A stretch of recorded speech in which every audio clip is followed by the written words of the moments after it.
आपने कहा कि अमेरिका और कनाडा के जो अच्छे रिलेशंस हैं उसमें अमेरिका का रोल ज्यादा है। उसमें सर अगर कनाडा हाफिज सईद और मसूद अजहर जैसे लोगों को पालता तो फिर क्या इसी तरह के रिलेशंस होते उनके? अच्छा, एक तो चॉइस साहब ये है कि गलीलियो जो थे ना, उनको क्रिश्चियंस ने ही मारा था। तो एक हाउस अरेस्ट किया नहीं था नहीं उनको नहीं एंड नहीं चेस किया। उन्होंने नहीं वो नहीं मारे नहीं उन्होंने गए थे, उनको लिंच रद्द और किया। हाउस उन्होंने अरेस्ट। नहीं नहीं उन्होंने उनको इजाजत नहीं दी। वो जो लेबर वाली उनकी थ्योरी थी वटेवर, उन्होंने उसको इजाजत। देखें चॉइस साहब, एक हर चीज में मैं तो समझता हूं कि दुनिया कभी ऊपर जाती है, कभी नीचे जाती है, फिर ऊपर जाती है, फिर नीचे जाती है। अगर ऐसा ना होता तो चौधरी साहब क्या मैं और आप ही वो ज़हीन लोग आज पैदा हो गए हैं कि जो तमाम मामलात को समझते हैं। हमसे पहले मतलब मैं तो चौधरी साहब मतलब as a person human species पे कोई इतना खुश नहीं हूं। वो इसलिए कि 2000 साल पहले की भी मैं अगर आपको एक चले आपकी ऑडियंस के लिए और आपके लिए अपनी हम्बल कैपेसिटी में मैं आपसे ये कहूंगा कि आप जाके लेटर्स ऑफ अ स्टोइक पढ़ें, कि जिसमें एक बड़े मशहूर थिंकर फिलोसोफर सेनेका हैं, कि जो एक यंग सेनेका को कुछ खत कुछ चिट्ठियां लिखते हैं, छोटे छोटे लेटर्स हैं, और उसमें वो उसको जिंदगी की लाइफ की फिलोसफी बताने की कोशिश करते हैं। और जब वो आप पढ़ें तो आपको लगता है कि जैसे इतने हजार साल में 2000 साल पहले उसने लिखा है, और 2000 साल जी में एज इफ कि हमारे एटीट्यूड्स में कोई चेंज नहीं है, हमारी पर्सनालिटीज में कोई चेंज नहीं है। ये और ठीक है कि आप मैं वीडियो कॉल के जरिए बात कर सकते हैं, सब कुछ कर सकते हम्म, हैं, लेकिन आपके टॉपिक पे आता हूं। मेरे जी हिसाब से इस्लाम भी एक जमाने में बहुत सेकुलर था। ये जो था ना ट्रांसलेशन मूवमेंट जो थी, कि जो बगदाद में थी, कि उस टाइम पे बगदाद न्यूयॉर्क था ये दुनिया का। उस टाइम पे उसके दरबार में ये संस्कृत, उसमें यहूदी, उसमें ईसाई, उसमें लादीन, जरतेश सब शामिल थे, और उन्होंने ट्रांसलेशन की तमाम के तमाम इल्म की अरबिक के अंदर, कि जिसके बाद फिर एक ट्रांसलेशन मूवमेंट जो गोरे ने शुरू की, कि जिसमें उन्होंने अरबिक से सारे इल्म को जो है वो इंग्लिश में ट्रांसलेट किया। तो मतलब मैं ये कह रहा हूँ चौधरी साहब, ये जो एब्सोल्यूट टर्म्स में आप एज इफ बात करते हैं कि जैसे पाकिस्तान में कोई ख्वाहिश ही नहीं थी कि जी वो क्या एक हाफिज सईद तमाम तमाम जो पूरा नैरेटिव है उसको हाईजैक करने की सलाहियत रखता है। तो मैं चौधरी साहब जाती तौर पे इस ओपिनियन का हामी नहीं हूं। मैं नहीं समझता कि जी ये जो नैरेटिव है ये वैलिड, हाँ ये पॉइंट स्कोरिंग के लिए बहुत अच्छा है, लेकिन मेरी अपनी जाती नजर के अंदर हिंदुस्तान पाकिस्तान में, अगेन मैं रिपीट कर रहा हूं, मुझे जो खूबी नजर आती है वो ये नजर आती है कि आज टेक्नोलॉजी ने ये एनेबल कर दिया है कि हम सब आपस में बात कर सकते हैं। आप मैं तो हम 3 लोग बात कर रहे हैं ना, लेकिन टिकटॉक पे करोड़ों लोग आपस में बातचीत कर रहे हैं, वो डायरेक्ट एक दूसरे को मुक्के भी मार रहे हैं, सब कुछ कर रहे हैं। तो भले सिक्योरिटी एस्टेब्लिशमेंट, भले कायदा लिखने वाले, भले इंडिया के हॉक्स जो मर्जी या कर लें, लेकिन ये जो हम में खूबी है कि हम एक दूसरे की भाषा समझते हैं, एक दूसरे की जबान समझते हैं, तो मैं इसमें बड़ी पॉजिटिविटी देखता हूं। लेकिन इसके करेक्ट। साथ मैं ये भी समझता हूं कि दोनों मुल्क न्यूक्लियर हैं, और ये भी मेरा ख्याल में शायद इनके भगवान की मेहरबानी थी और हमारे अल्लाह की मेहरबानी थी कि दोनों ने ही बना लिया। अब ये भले इल्जाम लगाए कि चाइना ने दिया, ये वो, मतलब इसराइल का भी फ्रांस ने दिया, मतलब ये सारी कहानियां हैं, लेकिन मेरे हिसाब से ये भी बहुत अच्छा हुआ कि दोनों जो हैं वो इस चीज से इस चीज का आई होप के इदराक रखते हैं कि जी ये जो म्यूचुअली अश्योर्ड डिस्ट्रक्शन है, ये मतलब हमारी एक तरह से एग्जिस्टेंस की वजह भी है। तो मैं इसमें वो रखता हूं, लेकिन मैं ज्यादा एक्सपेक्ट करता हूं डॉक्टर साहब जैसे लोगों से कि जी वो इसमें जो गलतियां तो सब बता देते हैं ना चौधरी साहब, लेकिन मैं ये समझता हूं कि इससे आगे बढ़ने की जरूरत है, इससे इससे बेहतर होने की जरूरत है। मतलब मेरी तो ये अपनी वो सोच है जो मैं आपके साथ शेयर, इसलिए मैं आपसे ये कह रहा था कि मुझे इजाजत मिले या नहीं, आप कहना कि कोई 6 महीने की वहां पे कोई वो है डिस्कशन है या वटेवर। भाई देखे ना ये क्या बात हुई कि हिंदुस्तानी और पाकिस्तानी ने अगर मिलना है तो वो दुबई में मिल सकते हैं, वो कतर में मिल सकते हैं, वो बाकी जगहों पे मिल सकते हैं। तो इसमें मेरे हिसाब से जो कॉन्फिडेंस बिल्डिंग मेजर्स कह लें, मैं उन पुरानी लकीरों को पीटना नहीं चाहता, लेकिन मेरे जी हिसाब से मैं अभी भी अपनी इस कंसिडर्ड ओपिनियन पे कायम हूं कि the larger role is to be played by India. अच्छा मेजर साहब, before I let Abhishek ji speak, कुछ लोगों का यह भी एक आर्ग्यूमेंट है कि पाकिस्तान ने जब से न्यूक्लियर कैपेबिलिटी हासिल की है, वो ये समझता है कि मेरी capacity to undertake misadventures has increased, कि अब इंडिया उतना इजीली मेरे पे अटैक नहीं कर सकता क्योंकि मेरे पास न्यूक्लियर वेपन्स हैं। ऐसे लोगों का ये ख्याल है कि अगर पाकिस्तान के पास न्यूक्लियर कैपेबिलिटी ना होती तो पाकिस्तान का बिहेवियर ज्यादा रिस्पॉन्सिबल होता, फिर वो मुंबई पे हमले ना होते, पार्लियामेंट पे अटैक ना होता, और इस तरह की जो चीजें हैं, रिलेशंस बेहतर होते ना कि खराब होते। और पाकिस्तान ने जो कीमत अदा की वो भी बहुत हैवी है। मुझे याद है जब सेमिनार्स होते थे, डॉक्टर शीरी मजारी जैसे लोग कहा करते थे कि जो ही हमने बम बना लिया तो हम जनाब अपना कन्वेंशनल जो डिफेंस स्पेंडिंग है वो कम कर देंगे, वो जनाब अवाम की फलाह बहबूद पे लगेगी, उनके इलाज पे लगेगी, उनकी सेहत पे लगेगी। लेकिन वो भी नहीं हुआ। तो अभी अभी शेख साहब को हम काफी देर से जो है बेचारे मुंतजर हैं। जी प्लीज। मेजर साहब ने अंत में बहुत अच्छी बात कही, और मैं मेजर साहब की एक बात से सहमत नहीं हूँ कि भाई कि मुझे ये हलवे में मिला। मैं मेजर साहब के साथ हमेशा ऐसे प्लेटफॉर्म पे मिला हूँ जहाँ पे क्वेश्चंस मेरे टफ ही पूछे जाते हैं मुझसे, and I have always responded them with gracefully. So major साहब, आई होप कि ऐसा कहेंगे। प्लेटफॉर्म और उस पर वेरी करता है। खैर, देखिए मेजर साहब पाकिस्तान की समस्या का सलूशन पूछ रहे हैं। जो पूरा ये आइडियोलॉजिकल जो शिफ्ट है मोनोथिज्म का जो आया, मैं उसको मोनोथिज्म नहीं कहना चाहता फॉर अ रीज़न कि वो मोनोथिज्म से ज़्यादा वो है कि तुम्हारा थिज्म गलत है। The best monotheism ever on the face of earth was given by India. एकम सत बहुधा विप्रहा वदंती, एकम ब्रह्म द्वितीयो नास्ति।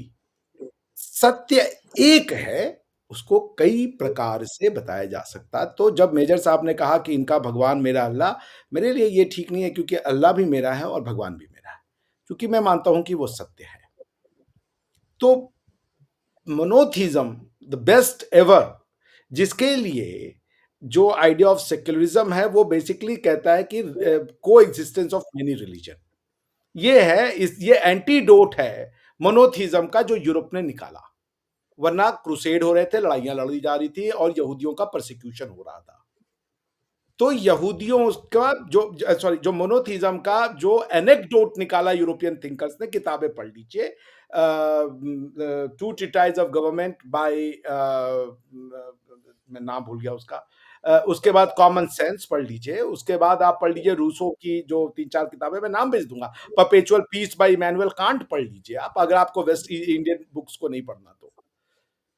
वो मेजर साहब या पाकिस्तान की समस्या यह है कि इसने कुछ ऐसा अपना लिया है जो इसकी ट्रांजैक्शन की कंटिन्यूटी को नहीं समझ रहा। मेजर साहब बोलते इसका सोल्यूशन क्या है? मेजर साहब के पास कॉन्स्टिट्यूशन ही उसका सोल्यूशन है। मेजर साहब के पास कॉन्स्टिट्यूशन भी है। If the solution to the problem that the Major Saab wants to have was a constitutional governance, major साहब के पास कॉन्स्टिट्यूशन भी है, बिना ये जाने कि कॉन्स्टिट्यूशन के एग्जिस्टेंस की प्री कंडीशन क्या होती है, जो कि European model of the constitution है। क्योंकि ये यूरोपियन जो, या जिसको आप मोनोथिज्म कह लें, वो अब्राहमिक फेथ वाले मोनोथिज्म से चलते हैं।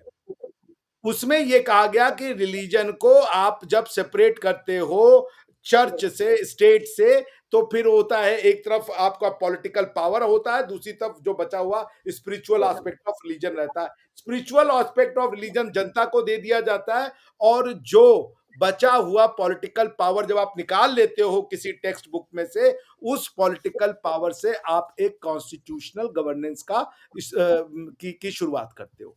सिंपल है कॉन्सेप्ट। एक ऑर्थोडॉक्स यहूदी मुझसे नफरत करता है, लेकिन एक सेक्युलर यहूदी मुझसे प्यार करता है। इस सेंटेंस की डेप्थ को समझिए कि यहूद और हनूद में साजिश है। टेक्निकली यहूद और हनूद एक हो नहीं सकते। जितना मुस्लिम्स नहीं हेट करते, उससे ज्यादा यहूदी हेट करता है पॉलीथीस्ट, जिसको वो कहते हैं, हालांकि वी आर नॉट पॉलीथीस्ट, और जिसको वो कहते हैं, क्योंकि there is a difference between polytheism and there is a difference between diversity. Unity in diversity का कॉन्सेप्ट अगर यहूदी समझ जाते, दुनिया में यह हालत नहीं होती।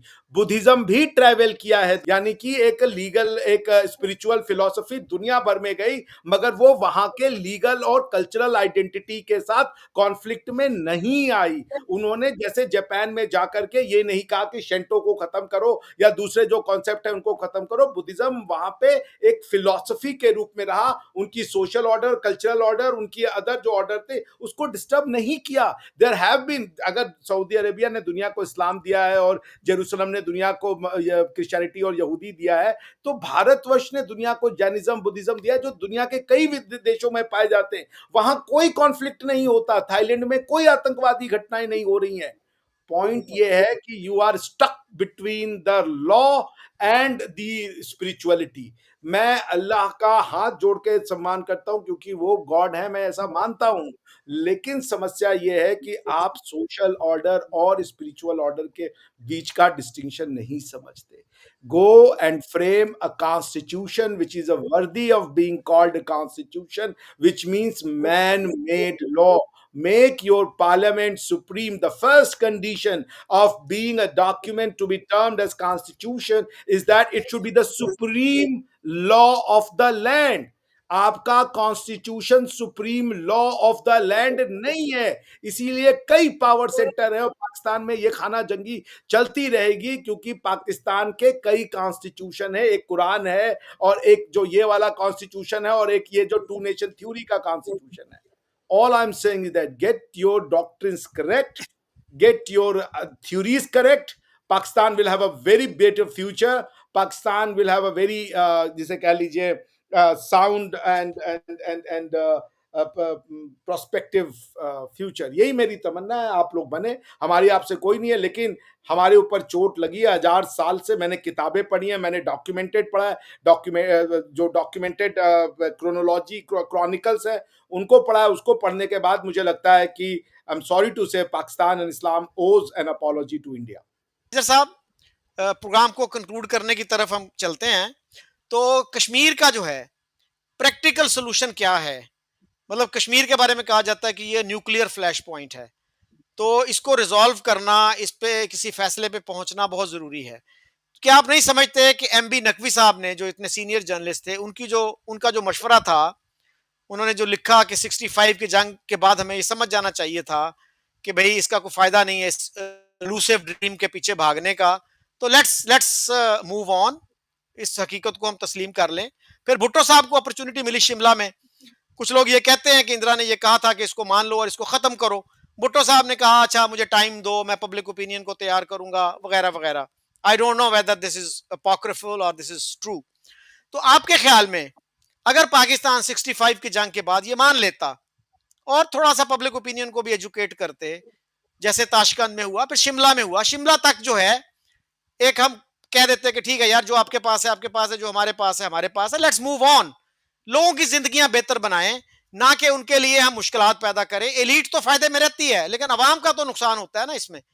जो पाकिस्तान ने प्राइस पे की है, पाकिस्तान को जरूरत है कॉस्ट बेनिफिट एनालिसिस की, कि यार हमने क्या खोया क्या पाया। तो आज देखिए ना हमारी इकोनॉमी की क्या सिचुएशन है। हमारे प्राइम मिनिस्टर कहते हैं जी हम किसी दोस्त मुल्क में जाते हैं तो वो जनाब परेशान हो जाते हैं कि जी ये पैसे मांगने आ गए हैं। गोया इंटरनेशनल भिखारी बन गया हमारा मुल्क। हमारे पासपोर्ट की कितनी इज्जत है, one of the worst in the world.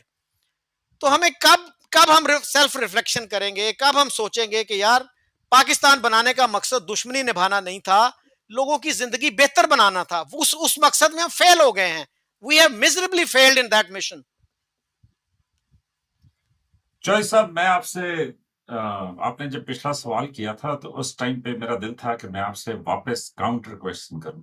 आपने कहा अगर पाकिस्तान के पास न्यूक्लियर बम ना होता तो क्या पाकिस्तान का यही रवैया होता? तो मेरा उस पर सवाल यह था कि अगर भारत के पास न्यूक्लियर बम होता तो क्या, और पाकिस्तान के पास ना होता तो क्या भारत का यही रवैया होता?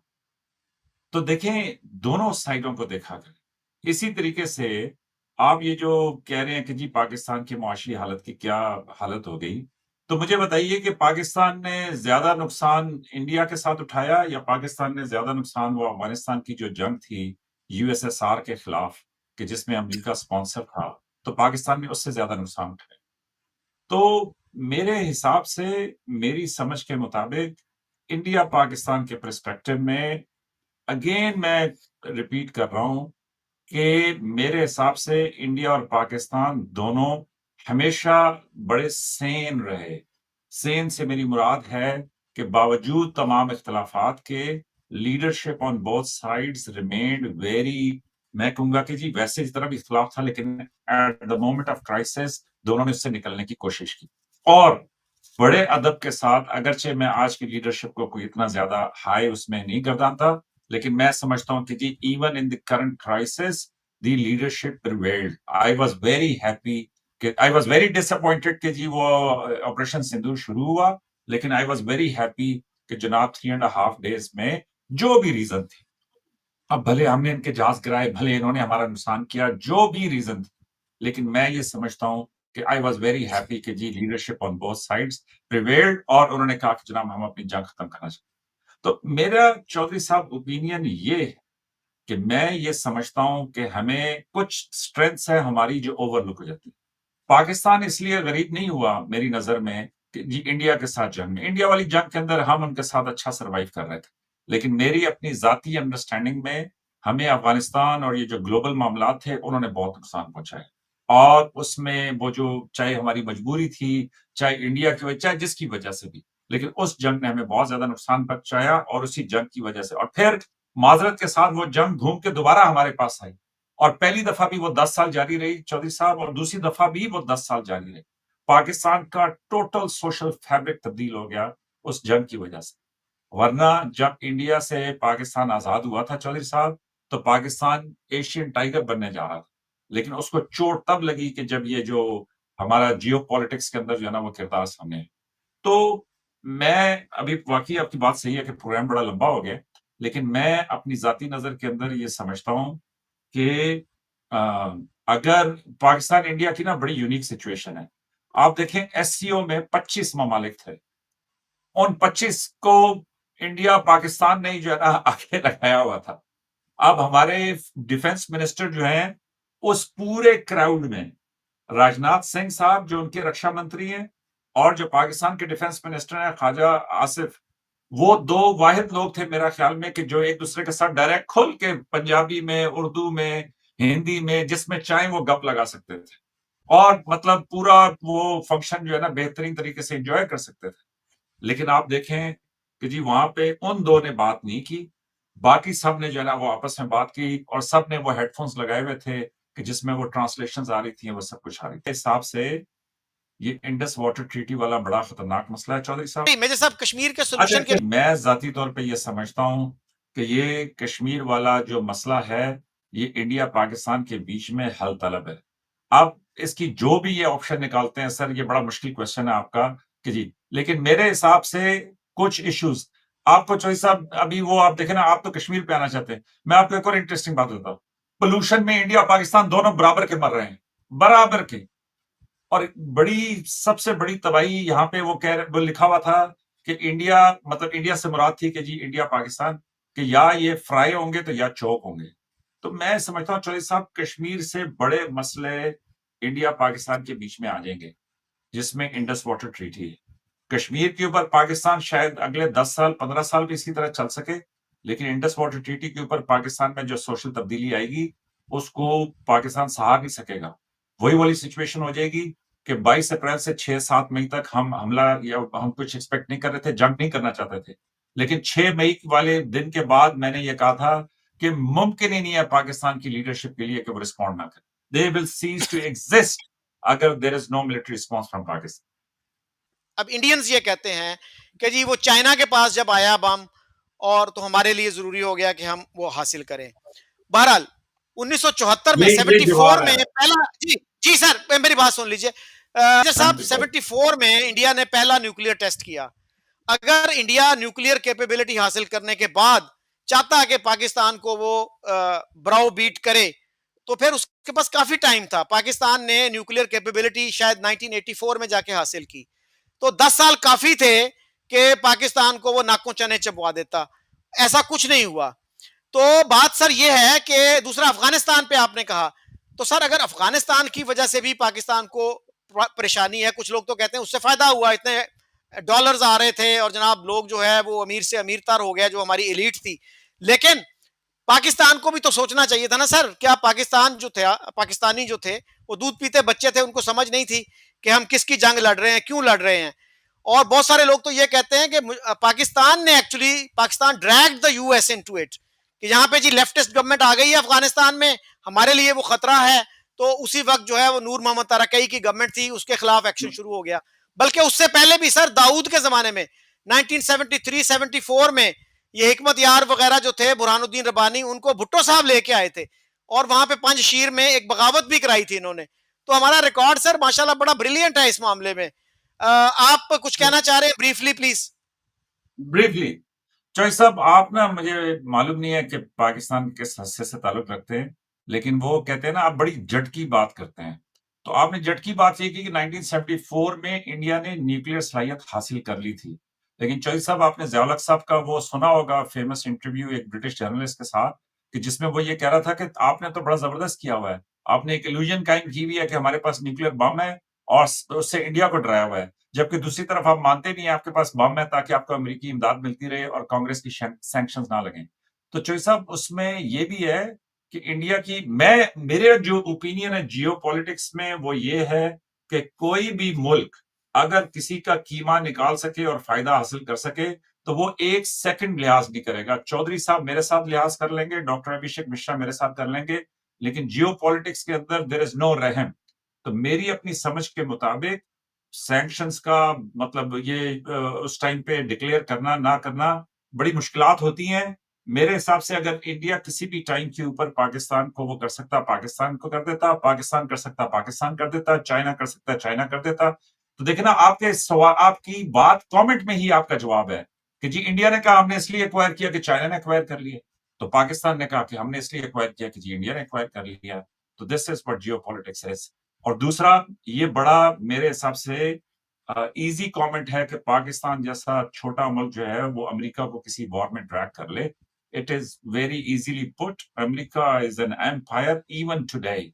तो मेरे हिसाब से अमेरिका वांटेड कि जी वो क्या हुआ, और वो उसमें आपकी ये बहस सही है कि जी हम शामिल होते ना होते, लेकिन हमारे पास चॉइस नहीं थी। और मैं तवज्जो ये दिलाऊंगा कि सेकंड टाइम जब अफगानिस्तान का मसला हुआ तो इंडिया ने अपने बेसिस और तमाम चीजें ऑफर कर दी थी, और पाकिस्तान के लिए फिर वो एक, हम उस सबक को हासिल करने के बाद भी फिर दोबारा इंडिया के गुस्से में जो है ना हम उधर दाखिल हो गए। लेकिन it's a long debate. Anyways, मेरा जी कमेंट ये था कि आपके कमेंट जी में आपके जवाब है। जी। बहरहाल मेरा ये ख्याल है मेजर साहब, विद ऑल ड्यू रिस्पेक्ट, मैं नहीं समझता कि सारे मुल्क जो है वो प्रेडेटर्स हैं। तो अभिषेक आप क्या कहेंगे? बिल्कुल, क्या हो आपने गया? मेरी बात कही। देखिए, इसको फैक्चुअली एस्टैब्लिश किया जा सकता है, किसी प्रकार के ये कंस्ट्रक्टिव हिस्ट्री की ज़रूरत नहीं है। जब 1945 में यूएन बना, यूएन पे सबसे ज़्यादा फेथ इंडिया ने रखा। इंडिया ने 19 जो यूएन चार्टर का सिक्योरिटी काउंसिल आर्टिकल 44 एंड 45 जो भी पढ़ेगा, उसमें ये रिक्वायरमेंट है कि यूएन को एक मिलिट्री एग्रीमेंट साइन होगा, सारी के सारे देश उसको मिलिट्री एग्रीमेंट रखेंगे, और उसके बाद जो रिलेवेंट कंट्रियां होंगी वहां पे पुलिस फोर्स होगी, उससे ज़्यादा की ज़रूरत नहीं होगी। Nehru ji literally took it seriously. और ये अभी इन्होंने, मुझे मेजर साहब ने कहा कि जी आप ले गए थे यूएन में, दैट शोज, क्योंकि वो वॉर हम जीत रहे थे। तो ये यहाँ पे ही ये बात शुद्ध हो जाती है कि हर कोई जो प्रेडेटर बन सकता है वो प्रेडेटर नहीं बनता। हमने छोड़ दिया, हम चले गए यूएन में कि हाँ भाई मामला आप रिजॉल्व कराओ, और आज आज हमारी वही भलमनसाहत, वही गुड फेथ हमारे गले की हड्डी बन गई। जो फोर्स से, जो कि फोर्स हुआ था, फोर्स का जवाब फोर्स देना था। आप चले गए जी दुनिया भर में जी इंटरनेशनल रिलेशन, पूरा जो आइडिया है कि भाई कोई देश किसी को भी जियो पॉलिटिक्स की रियलिटी है कि वो जीने नहीं देगा, मैं इससे सहमत हूँ। मैं इंडिया के 4 इंस्टांसेस, मैंने आपको यूएन वाला बताया कि हम लेके गए जबकि फोर्स हुआ था, और यूएन जो जो जो सिक्योरिटी काउंसिल रिजोल्यूशन है चैप्टर 6 की वो पढ़ें, उसमें पाकिस्तान को दे आइडेंटिफाइड एज एन एग्रेसर, इसीलिए कहा गया कि पाकिस्तान अपनी सारी फोर्सेज निकालेगा। इंडिया को ये कहा गया कि आप बल्क ऑफ द फोर्सेज निकालेंगे लेकिन आप बाकी फोर्सेज रखेंगे ताकि लॉ एंड ऑर्डर का मेंटेन किया जाए, which is an acknowledgement of the Pakistan aggressor nevertheless. दूसरी बात, चाइना के पहले भारत को कहा गया कि आप सिक्योरिटी काउंसिल दीजिए, मैं परमानेंट सीट लीजिए। नेहरू जी ने कहा नहीं, चाइना का हक पहला बनता है, चाइना को दीजिए। तिब्बत फ्रॉम ऑल जिसे कह लीजिए सोशियोलॉजिकल, हिस्टोरिकल और कल्चरल एंगल भारत का पार्ट बनता था। आप मेजर साहब का मुझे पता नहीं है, लेकिन जरा तिब्बत की लिपि जाके पढ़ लीजिए, तिब्बत की भाषा जाके पढ़िए, वो क ख ग घ है, आज भी वो क ख ग घ लिखते हैं।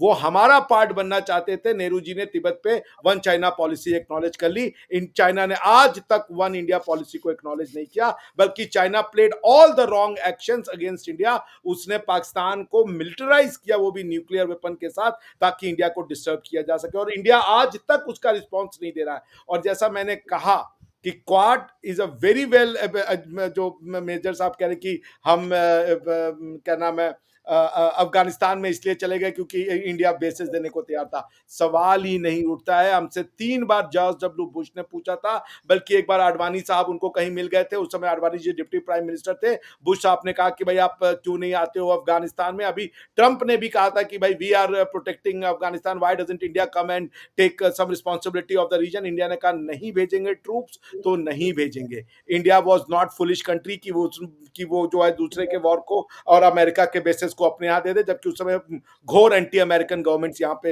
हुआ करती थी।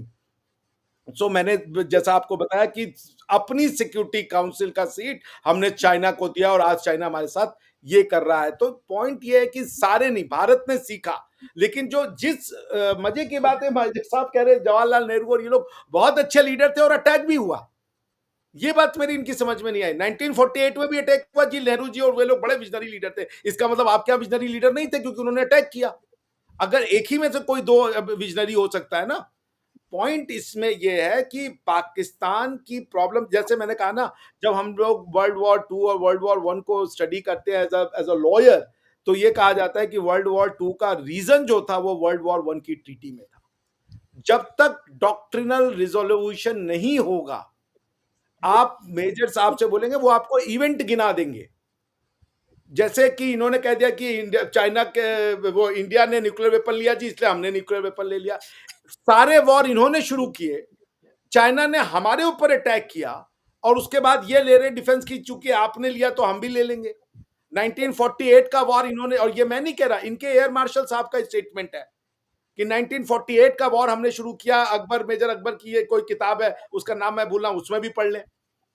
रेडर्स इन कश्मीर जी, उसके बाद आप जो है 1965 में आपने वही हिमाकत करी, इसमें भुट्टो और वो जो लोगों ने मिलकर के अपना ध्यान हटाने के लिए कि जी हम अटैक कर देते हैं। इंडिया के ऊपर हमला चाइना ने किया 1962 में। We lost a considerable amount of territory to China, जिसका फायदा उठा के आपने सोचा कि इंडिया वीक है। 65 में आप भी चल दौड़ पड़े। तो हम तो जब से हमने अपना नया रिपब्लिकन शेप लिया था, वी गॉट, जो नेबर थे वो तो एनिमी से भी वर्स थे हमारे लिए। लगातार अटैक, रेड्स और हर काइंड ऑफ जो उन्होंने हथकंडा अपनाया, और उसके बाद कोई इंटरनेशनल कम्युनिटी हमारे साथ नहीं थी मेजर साहब। उस समय भी ये इंटरनेशनल कम्युनिटी अमेरिका और उसमें लिखा करती थी कि India will not withstand, because कि ये कोई इस्लामिक और क्रिश्चियनिटी की तरह एक नेशन नहीं बना पाते। उनको पता ही नहीं थी वेद की शक्ति। आज यूरोपियन यूनियन एक नहीं बन पा रहा है, कभी ब्रेक्सिट हो जाता है, कभी नेक्सिट हो जाता है, एक करेंसी नहीं बना पा रहे हैं, एक टेरिटरी नहीं बना पा रहे हैं। और आज उनके यहाँ डिमांड है कि let's wrest our territories back. और भारत में क्या है कि एक स्टेट को 4 बार तोड़ दीजिए, स्टेट के मुंह से चू नहीं दिखती। अभी आंध्र प्रदेश को तोड़ के तेलंगाना आंध्र प्रदेश बना दिया, उत्तर प्रदेश को तोड़ के उत्तराखंड और उत्तर प्रदेश बना दिया। और आपके यहाँ पे अगर हिम्मत है तो कभी जरा सिंध को तोड़ करके दिखा दीजिएगा, हम मान जाएंगे कि आपके पास पॉलिटिकल पावर है। मैं फिर कह रहा हूं, भारत जो है वो विश्व में शांति का इकलौता वो है जिसने विश्व शांति के लिए काम किया है, कभी भी अटैक नहीं किया। हमने इवन ऑपरेशन सिंदूर में जो अटैक किए थे वो हाफिज सईद के ऊपर अटैक किए थे। Hafiz Saeed UN designated terrorist है, लेकिन पाकिस्तान की आर्मी ने टेररिस्ट की लड़ाई लड़ी। पाकिस्तान और भारत के बीच में टेररिज्म एक बहुत बड़ा मुद्दा है, क्योंकि पाकिस्तान ने टेररिज्म को इंटरनेशनल रिलेशन का टूल बना लिया है, जो कि नहीं होना चाहिए। और मैं आपको एक बात ऐसी बताने जा रहा हूं, अगर आपकी थ्योरेटिकल अंडरस्टैंडिंग होगी तो समझ लीजिएगा, वरना आपकी डॉक्टर और हमारी लड़ाई चलती रहेगी, क्योंकि आपके ही रिजवी साहब कहते हैं उसका रीजन क्या है। जब यूएन चार्टर का आर्टिकल 2 क्लॉज 4 ड्राफ्ट किया गया ना मेजर साहब, वो एक दिन की ड्राफ्टिंग नहीं थी, वो 1500 साल और दो मोनोथिज्म के बीच की लड़ाई के बाद लिखा गया। क्या लिखा गया? Every state shall refrain from using force in their international relations against the territorial integrity and the political independence of another member state. अब आप ये भी सुन लीजिए, जब आप जब इस्लाम की बात करते हैं तो इस्लाम में यह दावत दिया गया कि लड़ लो, कन्वर्ट हो जाओ या जिजिया दो। यूएन चार्टर ने इसको निगेट कर दिया। अगर आप यूएन चार्टर में विश्वास करते हैं ना, तो आपको इस थ्योरी में विश्वास नहीं कर सकते कि लड़ लो, जजिया दो या जो है अपना हमसे वो धिम्मी बन के रहो। ये आर्टिकल 2 क्लॉज 4 और यूएन चार्टर में यदि आपने अपनी विश्वसनीय अपना जो कहते हैं कि ईमान अगर आपने दिखाया है, if you have bestowed your trust and faith in united nation charter, you have to be secularise. आप रिलीजन का सहारा नहीं ले सकते, क्योंकि रिलीजन में फोर्स लेजिटिमेट कारण है, लेजिटिमेट टूल है टू अचीव द ऑब्जेक्टिव। गजवाए हिंद आर्टिकल 2 क्लॉज 4 के कॉन्ट्राडिक्शन में है। यदि आप आर्टिकल 2 क्लॉज 4 को मानेंगे और आर्टिकल 2 क्लॉज 4 को जो है जस्ट कोजेंस यानी peremptory norm, article 63, article if I am not article 53 Vienna convention on the law of treaty जाके पढ़ लीजिएगा कि परम्पट्री नॉर्म्स क्या होते हैं। या तो गजवाए हिंद वैलिड हो सकता है और या तो यूएन चार्टर का आर्टिकल 2 क्लॉज 4 वैलिड हो सकता है, जो कहता है कि यूज ऑफ फोर्स नहीं हो सकता। आपकी रिलीजियस बिलीफ यूएन चार्टर के साथ डायरेक्ट कॉन्फ्लिक्ट में है। मैं फिर कह रहा हूं कि एक ही तरीका है सेक्युलराइजेशन। यहूदी सेक्युलर हुए, क्रिश्चियन सेक्युलर हुए, और सेक्युलरिज्म को आपने डर्टी वर्ड बना दिया है। कश्मीर का मुद्दा सॉल्व करना कैसे सॉल्व होगा, उसके पहले यह जानना होगा कि कश्मीर की समस्या क्या है। और मैं बहुत क्लियर हूं, कश्मीर की समस्या रेडिकल इस्लाम, इस्लामिक जो जिसे कह लिए नॉन क्या कहते हैं उसको, एसिमिलेशन, और दूसरा जो है एग्रेशन। ये तीन है कश्मीर की समस्याएं। जब आप सेक्युलर होंगे, आपको फिर सेक्युलरिज्म के तीन कॉन्सिक्वेंस होंगे। पहला कॉन्सिक्वेंस होगा ह्यूमन राइट्स। आप इस्लाम और ह्यूमन राइट्स को एक साथ नहीं कह सकते, क्योंकि ह्यूमन के राइट्स की कोई वैल्यू नहीं है, क्योंकि इस्लाम के द्वारा दिए गए लॉज ह्यूमन राइट्स से ऊपर प्रिवेल करेंगे। जाके किसी भी स्कॉलर की किताब पढ़िएगा, मैं नाम देता हूं Fayyaz Razi, one of the finest scholars of the sharia law. वो ये कहता है कि इस्लाम का कोड ऑफ कंडक्ट इतना कॉम्प्रिहेंसिव है कि इस लॉ के आगे कोई राइट्स प्रिवेल नहीं करते। और ह्यूमन राइट्स का मतलब होता है कि जहां पे मेरे अधिकार होंगे, वहां पे लॉ जो है वो सीज टू एग्जिस्ट हो जाएगा। That means if there is a conflict between my right and the sharia law has to go back, sharia law has to get vanished. So आप ह्यूमन राइट्स नहीं खा सकते जब तक आप शरिया लॉ के अंदर रहेंगे, और मैं ऐसी आपको सैकड़ों किताबें बना दूंगा। So go to secularisation, get your constitution correctly drafted that as it should be, give the power to the parliament, make the parliament supreme and the constitution the supreme law of the land. Don't play कि हमारा कुरान जो है वो जी सबका source है और ये constitution भी चलेगा। ये जब तक आप कंफ्यूजन करेंगे, आपके सारी परेशानी का जड़ इसी कॉन्स्टिट्यूशन में रहेगा।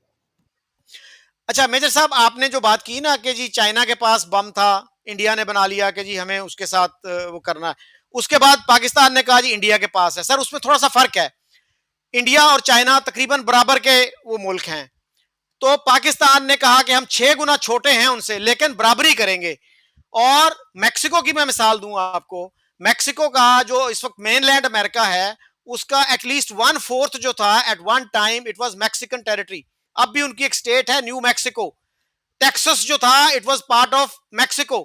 वो अगर इसको एक जख्म बना के बैठ जाते कि जनाब ये टेरिटरीज हमने वापस लेनी है और हम भी बम बनाएंगे और ना अमेरिका को आराम से रहने देंगे ना खुद आराम से रहेंगे, तो सर कौमें जो है ना मूव ऑन करती हैं even when they feel that they are aggrieved. हमने ये नहीं सीखा मूव ऑन करना, हम उसी चीज में फंसे हुए। आइए रहमान ने एक दफा कहा था कि नवाब वक्त जो है ना 1947 से एक ही दारिया लिखता आ रहा है। हम भी सर 1947 से एक ही तकरीर किए जा रहे हैं। हमने कोई रीथिंकिंग नहीं किया, हमने कोई सोचा नहीं, हमने नहीं सोचा कि यार अवाम का भी कुछ फायदा कर दें। नया मुल्क तो हमने बना लिया, तो ये सर मुल्क जो ना एलीट के लिए है। अब तो डॉक्टर इशरत जैसे लोग भी कहते हैं कि जी एलीट कैप्चर हो चुका है, पाकिस्तान के अवाम के लिए कुछ नहीं है इसमें। जी सर। चौधरी साहब, एक तो डॉक्टर अभिषेक ने आपका सारा मसला हल कर दिया। उनका मुद्दा ये है कि जितनी खराबी है वो इस्लाम के अंदर है। और मेजर तुम इस्लाम छोड़ोगे तो उसके बाद तुम्हारी कोई जगह बनेगी। तो इसलिए नहीं, देखें नहीं, मैं आप मुझे आपको मिसरिप्रेजेंट कर रहे हैं मेजर साहब। मैंने कहा सेक्युलराइजेशन। ठीक है, चौधरी सर, मैं एक रिक्वेस्ट करूंगा, मैंने एक ना डॉक्यूमेंट शेयर किया नीचे, बस 1 मिनट के लिए ऊपर ला दीजिए ताकि मैं रजा साहब को बता सकूं मैं क्या कह रहा हूँ। वो ठीक बिकॉज है डॉक्टर साहब, मैंने नहीं, मैं नहीं, आप आपकी मैंने सेक्युलराइजेशन कहा, मैंने कहा इस्लाम में सब समस्या, ये नहीं कहा मैंने कहा सेक्युलराइजेशन इज द टूल। ये आ रहा है आपके सामने, पढ़ लीजिए, बुक के डॉक्टर साथ साहब बताऊंगा, देखें पेज नंबर का भी आप रेफरेंस दूंगा, आप सुन लीजिएगा, बिना पढ़े तो सब बात नहीं मिस्टर हुई। सुन लें, ये देखिए सुन मैंने लीजिए, ये आपके सारे ये डॉक्यूमेंट किताब का देखे नाम वन है, मैंने वन अब सुन पर्सन, लीजिए। 1 पर्सन एट मैं ए टाइम मैं प्लीज। बस 1 मिनट लूंगा, फिर आप जितना बोलिएगा, मैं बस 1 से 1.5 मिनट लूंगा, मैं चुप हो जाऊंगा। क्योंकि आप मुझे मिस रिप्रेजेंट करने का प्रयास कर रहे हैं, इसलिए मैं इसको काउंटर करना बहुत जरूरी है। सुन लीजिए, मैं पुस्तक का नाम दे रहा हूं, A Fyzee outlines of Mohammedan law, Oxford, इसको publication year 2008, page number 110 to 122। सुन लीजिए अब जो मैं पढ़ने जा रहा हूं आपके लिए। Shariat, literally the road of the watering place, the path to be followed, as a technical term, means the canon law of Islam, the totality of Allah's commandment. Each one of such commandment is called hukum. The law of Allah and its inner meaning is not easy to grasp, and Shariat embraces all human actions. For this reason, it is not law in the modern sense. It contains an infallible guide to ethics. It is fundamentally a doctrine of duties, a code of obligations. Legal considerations and individual rights have secondary place in it. Above all, the tendency towards the religious evolution. अब बाकी मैंने आपको page number और वो बता दिया है, जाके पढ़ लीजिएगा। लेकिन अगर दिमाग में सिर्फ ये है कि गलत साबित करने के लिए मुझे आपको बोलना है, आप फ्री हैं।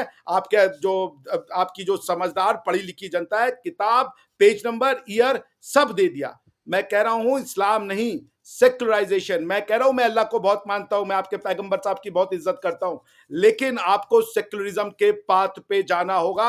अपने कॉन्स्टिट्यूशन से यह हटाना होगा कि Quran is the supreme law of the land, वरना ह्यूमन राइट की बातें आपके मुख से शोभा नहीं देती। चूंकि मुर्तद की सजा मौत होती है, इस्लाम प्रिवेल करेगा और fundamental rights of the individual नहीं प्रिवेल करेंगी। तो कॉन्स्टिट्यूशन में फंडामेंटल राइट भी रखना है और कॉन्स्टिट्यूशन में कुरान को सुपीरियर लॉ भी बनाना है, दोनों नहीं चलेगी। ये अभिषेक मिश्रा नहीं कह रहा, doctor triple A Faizi, ethics, वो सॉरी किताब का नाम मैं फिर से दे देता हूं आपको, आउटलाइंस ऑफ ये मोहम्मदन आपका लॉ। 1 मिनट से 10 मिनट हो गया।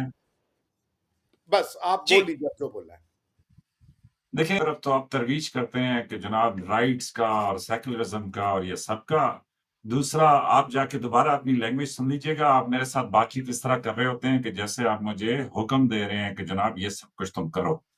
तो मैं क्षमा मैं चाहूंगा, अपनी वो अभी मेरा देखिए इनमें फिर मुझे पर्सनल, बात करने दीजिए अभी। उसके लिए मैं आपसे क्षमा चाहूंगा, ये मेरी पर्सनल ट्रेट है। मैं जब ऐसा बोलता हूं तो मेरे मन में नहीं था, मैं बोलते बोलते वो थोड़ा क्लास में भी एक्साइटेड हो जाता हूँ, तो इसको पर्सनल ना ओके, ले। मैं आपसे क्षमा चाहूंगा यदि आपको नहीं बुरा मैं लगा या पर्सनल नहीं आपको ले गलत रहा, लगा। मैं पर्सनल नहीं ले रहा और मैं बड़ा अदब करता हूँ आपका।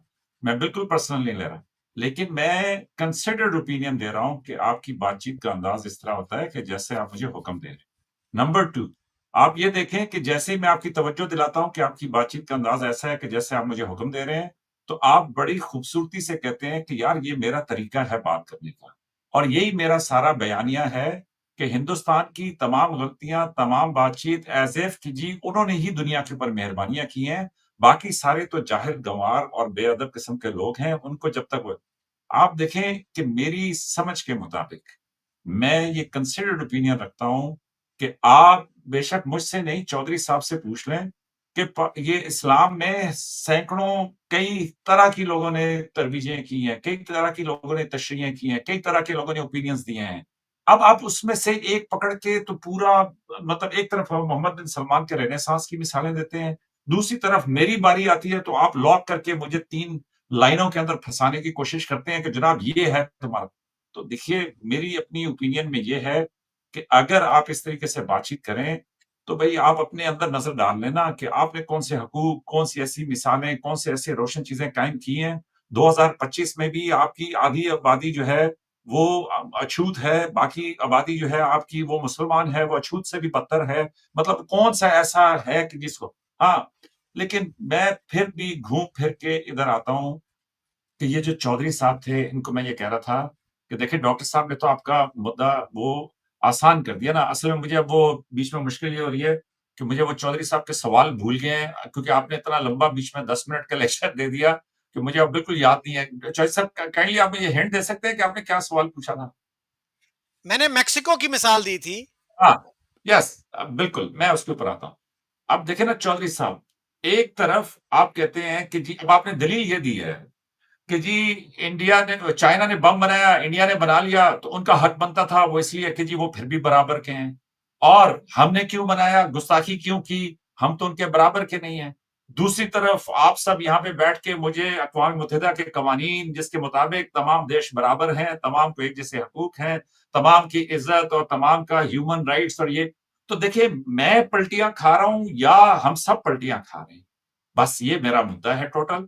तो चौधरी साहब, मैं ये समझता हूं कि आप पाकिस्तान के ऊपर बिल्कुल अपनी ओपिनियन रखें कि जी पाकिस्तान ने क्या किया, लेकिन मैं उस ग्रुप से ताल्लुक रखता हूं चौधरी साहब, जो जो समझता है कि जी पाकिस्तान की जहां तक अपनी सालमियत की बात थी, वहां पे भुट्टो साहब, ज़िया-उल-हक साहब, मतलब तमाम के तमाम जो है वो पाकिस्तान के साथ मुखलिस थे। और इसी तरह मैं समझता हूँ कि जो इंडिया की जी लीडरशिप है वो उनके साथ मुखलिस होगी। तो मेरे हिसाब से पाकिस्तान उसकी अपनी एक सोच है। वो ना चाइना पे डिपेंडेंट है, ना इंडिया पे डिपेंडेंट है, ना किसी और पे डिपेंडेंट है। चौधरी साहब, समझने की कोशिश कीजिए कि पाकिस्तान 72 साल पहले या 78 साल पहले आज़ाद हुआ था। उसके बाद पाकिस्तान में, और फिर इसमें एक बड़ा फैक्टर ये भी आता है चौधरी साहब कि जो अंग्रेज आए थे उसका भी मुसलमानों ने कई सौ साल बाइकॉट रखा था। तो वो सारी चीजें, मतलब आप लार्जर पर्सपेक्टिव में देखें तो फिर आपको पाकिस्तान की कहानी, मैं यहाँ पे एक छोटा सा नुकता आपके सामने रखूंगा।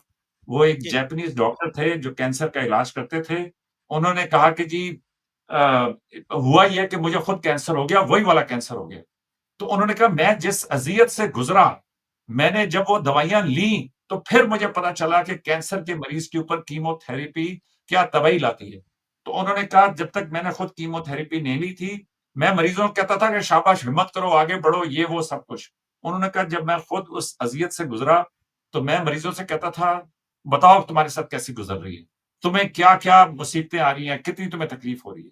तो मैं हल्के फुल्के जी अंदाज में आप दोनों की तवज्जो इस बारे में दिलाऊंगा कि देखें, हिंदुस्तान और पाकिस्तान, यहाँ पे लोग कमेंट्स में लिखते हैं कि मेजर तेरे दादे के दादे का नाम रामलाल था।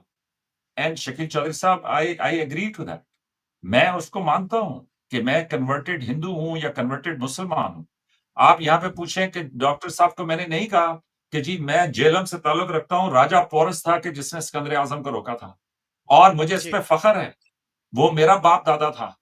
तो देखें, बहुत सारी, मुझे फिर भी, मैं आखिर में भी ये समझता हूं कि खूबसूरती हम सबके बीच में ये है कि इंडिया की भाषा या इंडिया की ज़बान, हालाँकि देखें ना इन्होंने इसको हिंदी कर दिया है, हालाँकि वो है उर्दू, तो वो जो है, वो नेपाल को भी नहीं समझ आती, वो भूटान को भी नहीं समझ आती, वो म्यांमार को भी नहीं समझ आती, वो बांग्लादेश को भी चौधरी साहब नहीं समझ आती, वो सिर्फ़ मुझे समझ आती है। और जो जी मैं बोल रहा हूँ, वो डॉक्टर साहब समझ आती है, और इस जी भाषा के कॉमन होने के बावजूद हमें एक-दूसरे की समझ नहीं आ रही। जी दिलचस्प बात ये है। ये ये बिल्कुल कि अच्छा इसी तरह की बात है चौधरी साहब, मैं आखिरी बात एक बताऊँ, मिनट ये चौधरी साहब आप इसको बड़ा मैं एन्जॉय करेंगे। ये आप ये दोनों ये लोग के एक क्वेश्चन आपके है। लिए एक जी तोहफ़ा समझ जी लें कि इस बात को आप एन्जॉय करेंगे। दुबई में हिल्टन होटल से बाहर निकले और मेरे साथ एक गोरा बैठा हुआ था, ठीक है? अभी आजकल के ज़माने में तो गोरा भी कहना एक रेसिस्ट बात ही है, लेकिन एक व्हाइट व्हाइट वेस्टर्न बंदा बैठा हुआ था मेरे साथ। तो हम जब जा रहे थे तो उसने कहा कि ये जो अरबी लिखी हुई है दुबई की सड़कों के ऊपर, ये तुम पढ़ लेते हो? मैंने कहा मैं पढ़ लेता हूँ। तो उसने कहा कि जी तुम, इसका मतलब है अरबी बोल लेते हो? मैंने कहा नहीं। उसने कहा लेकिन तुम पढ़ सकते हो? मैंने कहा हाँ। और उसने कहा समझ लेते हो? मैंने कहा जी समझ भी नहीं सकता। तो उसने कहा लिख लेते हो? मैंने कहा मैं लिख भी सकता हूँ। तो he couldn't get his head around कि मैं अरबी लिख सकता हूँ। चौधरी साहब जरा सुकून से सुनिएगा। मैं अरबी जी लिख सकता हूँ, मैं अरबी पढ़ सकता हूँ, लेकिन आई हैव नो क्लू कि वो क्या लिखा हुआ है और वो क्या तो बिल्कुल इसी जी तरीके से इंडिया पाकिस्तान की सिचुएशन है। हम एक दूसरे की बातचीत समझ सकते हैं, लेकिन वो ऐसे है जैसे शीशे के पार वो बात करें शीशे के पार। एनीवेज, ये लाइटर सेंस में था। जी मेजर साहब, मैंने जो बात की थी ना, वो थी, एक चीज होती है इनलाइटेंड सेल्फ इंटरेस्ट, अब थ्योरेटिकली आप भले कहते रहे जी सारे मुल्क बराबर हैं, सारे मुल्क बराबर हैं, मेरा ख्याल है आप भी ये नहीं चाहेंगे कि दुनिया के 200 मुल्क जो हैं, चूंकि वो बराबर हैं, सब के सब न्यूक्लियर कैपेबल कंट्रीज बन जाएं, सब जो है न्यूक्लियर टेस्ट शुरू कर दें। This will be a very very dangerous place. तो थियोरेटिकल चीजों को प्लीज उसके कॉन्टेक्स्ट में दीजिए। मैक्सिको की बात कर दूं मैं, मैक्सिको अगर बम के रास्ते पे चल पड़ता और कहता जी मैं अमेरिका को तबाह करना है मैंने, तो खुद भी तबाह होता और अमेरिका का भी काफी नुकसान करता। और आपने सर कहा कि पाकिस्तान की अपनी सोच है, तो मुझे सर अफसोस इस बात का है कि वो सोच पीपल्स ओरिएंटेड नहीं है, लोगों की फलाह बहबूद का उसमें कोई दखल नहीं है। वो सोच जो है ना सिर्फ एलीट को फायदा पहुंचाती है, वो दुश्मनियां निभाती है। जैसे हमारे यहाँ लोग गांव में कहते हैं ना जी बड़े फख्र से, हम दुश्मनदार लोग हैं।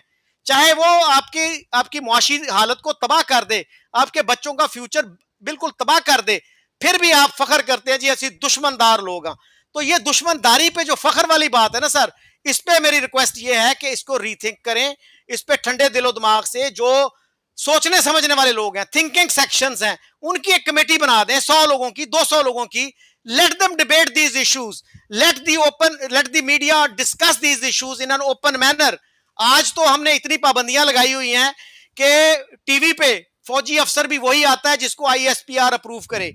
यानी हमारे एक एम्बेसडर थे, वो आईएसपीआर के चीफ रहे, फिर एम्बेसडर रहे, उन पे भी पाबंदी लगा दी कि जी वो टीवी पे नहीं आ सकते। हमें फ्रीडम ऑफ एक्सप्रेशन से इतना खौफ आता है, जब तक हम फ्रीडम ऑफ एक्सप्रेशन को, डाइवर्सिटी को एम्ब्रेस नहीं करेंगे, हमारे मसाइल का हल नहीं निकलेगा। Abhishek ji briefly anything that you want to say? नहीं, मेजर साहब ने अंत में बहुत ब्रीफली बड़ा मुश्किल है अभिषेक साहब के लिए। देखिए he is a professor after all. तब से अटैक पे वेरी अटैक गुड, कर रहे हैं। वेल सेड चौधरी साहब, वेल सेड। तो देखिए ऐसा है कि पाकिस्तानी म्यूजिक की बात होती है ना, लोग कहते हैं पाकिस्तान का म्यूजिक है। मैं पाकिस्तान की म्यूजिक को बहुत एंजॉय करता हूँ। बचपन मेरा ना पुरानी जीन्स और ये गिटार और ये गोरे रंग का जमाना ना होगा पुराना और बिल्लो के घर, ये सब सुन के गुजरा। ठीक है, मेजर साहब पाकिस्तानी संगीत की बात करें, ये मैं इसलिए बोल रहा हूँ कि इन्होंने कहा कि ये उर्दू को हिंदी कह दिया इन्होंने। अभिषेक साहब आपको ना मुझे कोई नए गाने भेजने की जरूरत है। ये जो गाने आप बता रहे हैं ना, ये मेरे और आपके जमाने अब मेरे पास समय नहीं रहता, इतना मुझे काम रहता है ना मेजर साहब, तो मैं अब ये भी है कि मैं चेंज नहीं करना चाहता। So I enjoy relish my old golden days, जहाँ पे मैं बच्चा था। पुराने नए जमाने के गाने मुझे समझ में आ रहे कि वो बिल्लो बदनाम हुई मुन्नी तेरे लिए, I can't relish them nevertheless. तो जब आप म्यूजिक कहते हो ना मेजर साहब, तो म्यूजिक की जो जननी है ना, वो सारे गामा पाधानीसा, अलिफ बेते से में सारे गामा पाधानीसा नहीं है। उर्दू म्यूजिक, अगर जो आप कह रहे हो ना कि उर्दू, ये हिंदी को उर्दू बना दिया, म्यूजिक यहाँ सदियों से थी। और आप जिस म्यूजिक को गा रहे हो उसके सारे सुर जो हैं वो सारे गामा पाधानी सा से हैं, अली बेते से नहीं है। आपके पास पौ है ही नहीं, पे है। अपनी हिस्ट्री को अपनॉलेज कीजिए। जो मैंने कहा थ्योरेटिकल रिविजिट कीजिए सारी। यही, मैं किसी रिलीजन पे अटैक नहीं करता। मेरे भारतीय होने का संस्कार ही नहीं है। मैं सबको सही मानता हूँ, चाहे कोई गधे को पूज ले और चाहे कोई किसी को पूज ले, क्योंकि मेरे लिए उसका विश्वास मेरे लिए सर्वोपरि है। उसका विश्वास ही मेरे लिए उसका रिलीजन है। तो मैं आपके रिलीजन पे कभी अटैक नहीं करता, लेकिन अनफॉर्चुनेटली रास्ता वहीं से जाता है जहां मुझे आपको बताना है कि रिलीजन और लॉ को सेपरेट कीजिए, मामले यूं सॉल्व हो जाएंगे। सोशल जो कंस्ट्रक्शन है वो यूं बन जाएगा। नहीं तो आप अगर मेरी कमियां निकालना चाहेंगे कि जिन्होंने ये कह दिया, आप निकालते रहें। बात बस वही है। संस्कृत को कहते हैं mother of all Indo European language, it's as ancient. Tamil यहाँ पे बहुत पुरानी लैंग्वेज है, दुनिया की one of the oldest language is Tamil. सब क ख ग घ अंगा से चलते हैं, कोई अलिफ बेते से नहीं चलता। मैं ये नहीं कह रहा, अरबी भी उतनी ही खूबसूरत भाषा है। मैं अरबी को बहुत पसंद करता हूँ। मैं जब हाइफा में था, इज़राइल में था, कोई भी अरबी मुसलमान जो इज़राइली होता था मुझसे मिलता था, मैं उसको आगे बढ़ के बोलता था अस्सलाम वालेकुम भैया, हाउ आर यू? तो बोलता था ओ यू से अस्सलाम वालेकुम। I said why not, you are an Arab, why not, it's your language. लेकिन डॉक्टर साहब संस्कृत और तमिल भी तो मेरी ही है ना, या हमारी है? आपने तो बोला उर्दू को हिंदी बना दिया, तब तो मुझे एग्जांपल देना पड़ा। ना, वो अलग कमेंट ये है। बात आपने सही कहा, ये आपकी है, इसमें मैं कोई आर्ग्यूमेंट नहीं करूंगा। मैं आप इसको अपना मानते हो, ये आपका जो है। विरसा है हमारा मुश्तरका है। मतलब आज बहुत अच्छी बात की मेजर साहब ने। बहुत बहुत अच्छी बात की, बिल्कुल मैं मानता हूँ इसको। No argument with that. and I can देखिए on मेरी this वालदा high and चौधरी साहब glorious note. चौधरी साहब जी, सुने, मेरी वालदा अभी हयात है माशाल्लाह, तो वो कहती थी, ये इंडियन फिल्में देखती थी, वो कहती थी माँ का अदब ऐसे करते हैं। हम्म, सही। Thank you very much Abhishek, thank you major sahab, you have been very generous with your time और आपने खुल के बातें की, तो I hope we will have another session soon. आपकी and मेहरबानी है Chaudhary sahab, thank you so much and for Major providing Sahab, this. at any point of discussion, if I sounded harsh or rude, that I didn't mean to be. This yes is my yes yes yes, और उस पे हम लड़ाई करेंगे। But वो मेरा intention नहीं था, वो नहीं इनएडवर्टेंट नहीं है डॉक्टर वो। साहब, कोई कोई ऐसी बात नहीं है, thank you so much for being like that. ये, और वो आप कह रहे थे ना देश बदल देंगे, नहीं बदलते, हम भी इधर ही हैं, आप इधर ही हैं, हम ना हुए आप बोर हो जाएंगे, आप ना हुए हम बोर हो जाएंगे, तो अल्लाह नहीं करे नहीं, कि अब वो दोनों मुल्क अच्छे तरीके मेरे से कहने का चले। था और पड़ोसी चौधरी बदले, साहब बट की ये बात दुरुस्त है कि जी आपने तरक्की मेरी करनी बात चाहिए। ध्यान से नहीं सुनी। मैंने कहा था हम्म, पड़ोसी बदलते, रिश्तेदार नहीं बदलते। और रिश्तेदार नहीं बदलते। यस, चले, मैं तो आपको रिश्तेदार मानता हूँ जी, बिल्कुल। मैं भी मानता थैंक हूँ। You very much.